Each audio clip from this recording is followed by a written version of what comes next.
அனைவருக்கும் வணக்கம். இன்னைக்கு வந்து 18/7/2024 வியாழக்கிழமை அன்னைக்கு நிஃப்டியோட எக்ஸ்பீரியன் பேங்க் நிஃப்டி இண்டெக்ஸ் ரெண்டுமே சிபிஆர் இண்டிகேட்டர் யூஸ் பண்ணி எப்படி ட்ரேட் பண்ணுறது அப்படிங்கிறத பார்த்துடலாம். அதுக்கு முன்னாடி நேற்று வந்து யூஎஸ் மார்க்கெட்டில் என்ன ஆச்சு அப்படின்னு பார்க்கும்போது ஒரு செமையான பேக் டு பேக் மறுபோசு கேண்டில் போட்டு டவ் ஜோன்ஸ் வந்து பார்த்தீங்க அப்படின்னா ஆல் டைம் ஹையில் க்ளோஸ் வச்சிருக்கிறான்.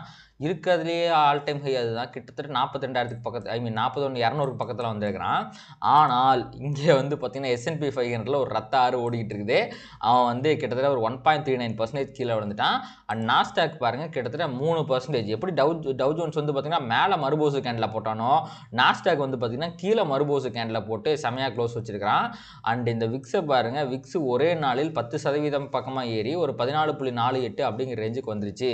இதுக்கு எல்லாத்துக்குமே காரணம் வந்து பார்த்தீங்க அப்படின்னா இந்த சைனா மேலே சைனாவில் இருக்கிற சில செமிகண்டக்டர் ஸ்டாக் மேலே அதோட இம்போர்ட்டுக்கு வந்து பார்த்தீங்கன்னா சில சாங்ஷன்ஸை விதிக்க போகிறதா பைடன் சொல்லியிருக்கிற. அப்படி ட்ரம்ப்புமே இதுக்கு ஆதரவு தெரிவித்து ஏதோ வார்த்தையை விட்டார் போல் இருக்கு. அவர் தான் அடுத்த பிரசிடென்ட்டாக போகிறாருங்கிற நியூஸ் வேறு உலகிட்டு இருக்குது. அதனால் எல்லாம் பயத்தில் விற்று விட்டு போடிட்டாங்க. ஒரே நிமிஷம் நான் உங்களுக்கு வந்து யூஎஸ் மார்க்கெட் ஸ்டாக்ஸை காட்டுறேன். இங்கே பார்த்தீங்களா டெஸ்லா ஒரு 3%, என்விடியா பாருங்கள் இவன் தான் வந்து ஒரு பெரும் புள்ளியாக நிலவிட்டு இருந்தான் யூஎஸில். அவன் பாருங்கள் 6%, அமேசான் 2%, மைக்ரோசாஃப்ட் 1.5%, மெட்டாவை பாருங்கள் 6%, ஆப்பிள் 2%, எல்லா ஃபுல் டெக் ஸ்டாக்குமே வந்து பார்த்திங்கன்னா செம்மையான டேமேஜ் ஆகி போச்சு நேற்று. இதுக்கெல்லாமே காரணம் அந்த நியூஸ் தான்.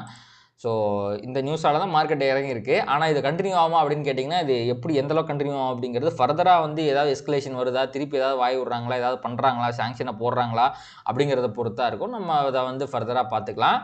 பட் ஸ்டில் இது எல்லாமே டெக் ஸ்டாக்கில் தான் வந்து ஃபால் வந்திருக்கு. டவ் ஜோன்ஸ் வந்து பார்த்திங்கன்னா ஸ்டில் வந்து ஒரு 0.6% பாசிட்டிவில் தான் க்ளோஸ் ஆகிருக்கிறான். இது வந்து ஒரு சின்ன பாசிட்டிவான விஷயமா வச்சுக்கலாம். ஸோ இன்றைக்கி வந்து இவங்க மார்க்கெட் எப்படி ரியாக்ட் பண்ணுது அப்படிங்கிறத பொறுத்து நம்ம வந்து அதை வந்து இன்டர்பிரட் பண்ணிக்கலாம். ஓகே, ஏதாவது ட்ரெண்ட் ரிவர்சலுக்கு வாய்ப்பு இருக்குமா, இல்லை சும்மா வந்து ஆல் டைம் ஹையில் இருக்கிறதுனால வந்து சின்ன ப்ராஃபிட் புக்கிங்காக இருக்குமா, ஃபர்தராக மார்க்கெட் மேலே போகுமா அப்படிங்கிறதெல்லாம் பொறுத்து இருந்தால் பார்க்கணும். அதுக்கு வந்து நம்ம இன்றைக்கும் வெயிட் பண்ணி பார்த்தா தான் தெரியும். ஓகே, நம்ம இதோட முடிச்சுக்கலாம். அண்ட் யூஸோட 10 இயர் பாண்டியில் பாருங்கள் பெருசாக என்ற மாற்றமே கிடையாது. 4.1 தான் இருக்கிறான். க்ரூட் ஆயில பாருங்கள் இவனுமே வந்து பார்த்திங்கன்னா நேற்று நல்ல ஒரு ஸ்பைக்கு கீழே போயிட்டு இருந்து மேலே வந்திருக்கான். பட் இப்போதைக்கு வந்து பார்த்திங்கன்னா 81 தான் வந்து ட்ரேட் ஆகிட்டு இருக்கான். இது இந்தியன் மார்க்கெட்டை எந்த விதத்துலையுமே பாதிக்காது.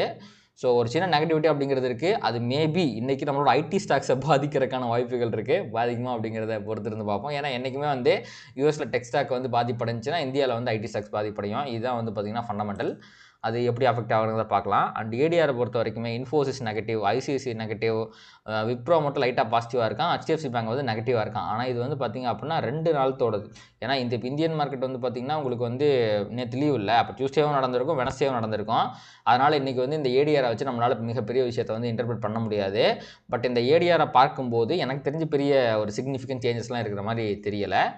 அண்ட் அடுத்து வந்து எஃப்ஐ டேட்டா பொறுத்த வரைக்கும் எஃப்ஐ வந்து செவ்வாய்க்கிழமை அன்னைக்கு 1200 கோடி பை பண்ணியிருக்கிறாங்க. டிஏ வந்து 500 கோடி செல் பண்ணியிருக்கிறாங்க. நெட் இன்ஸ்டியூஷன் ஃபிகர் வந்து பாசிட்டிவாக தான் இருக்குது. இதுவுமே மார்க்கெட்டுக்கு ஒரு பாசிட்டிவான விஷயம் தான். அண்ட் இப்போ வேர்ல்டு மார்க்கெட் ஆஃப் ஃபியூச்சரை பொறுத்த வரைக்கும் டவ் ஜோன்ஸ் வந்து 0.23% பாசிட்டிவாக இருக்கான். S&P 0.25% பாசிட்டிவாக இருக்கான். நாஸ்டாக் பாருங்கள் 0.37% பாசிட்டிவாக இருக்கிறான். நேற்று அவ்வளோ தூரம் விழுந்துட்டு இன்றைக்கி பாசிட்டிவாக இருக்கான்னா நேற்று விழுந்த ஃபால் வந்து ஒரு நீஜர் ரியாக்ஷனாக இருக்கலாம். மார்க்கெட் ஆல் டைம் ஹையில் இருந்ததுனால ஐயோ ஏதாவது நடந்தால் என்ன பண்ணுறது அப்படின்ட்டு எல்லாம் ப்ராஃபிட் புக் பண்ணி விட்டாங்களே தவிர அந்த ஃபால் கண்டினியூ ஆகிறதுக்கு வாய்ப்பு இல்லை அப்படிங்கிறது தான் இங்கே இருக்கிற நம்பர்ஸ் வந்து நம்மளுக்கு சொல்லுது.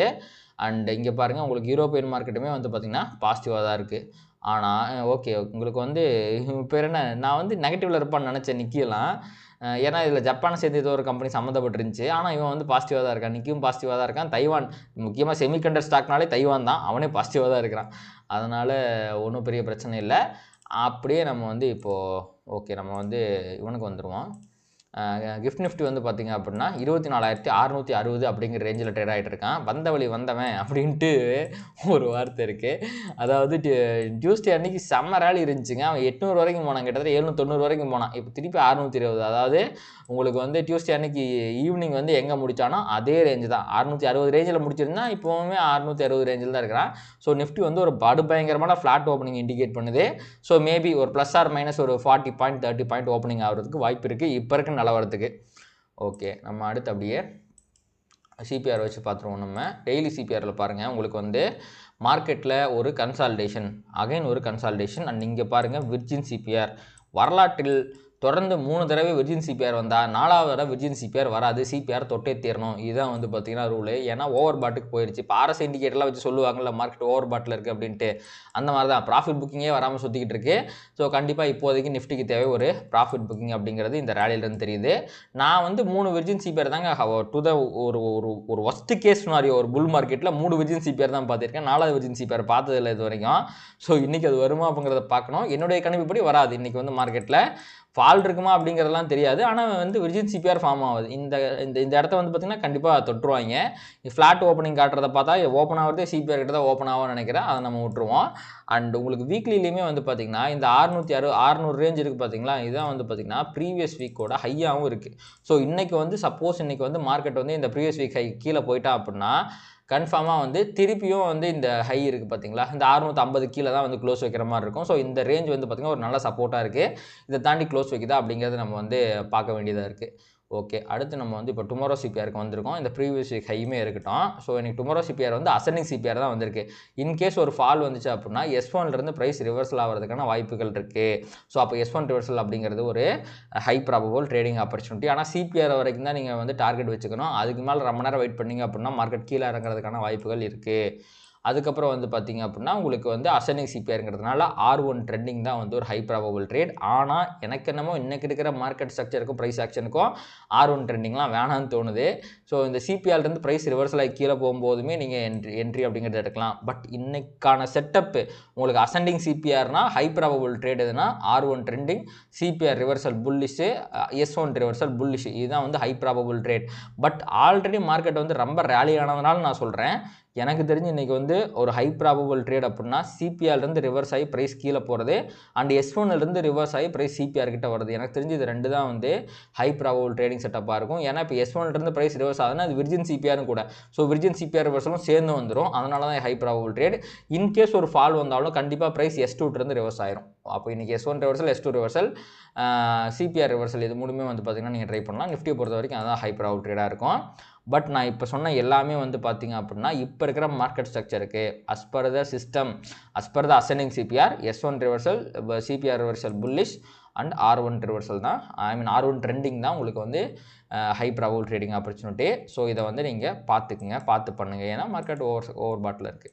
அப்படியே நீங்கள் பேங்க் நிஃப்டி பக்கம் வந்தீங்கன்னா நான் எப்போ வேணாலுமே மேலே வந்து போகிறதுக்கு ரெடியாக இருக்கிறேன், எனக்கு ஏதாவது ஒரு ட்ரிகரை கொடுங்க அப்படிங்கிறான் அவன்.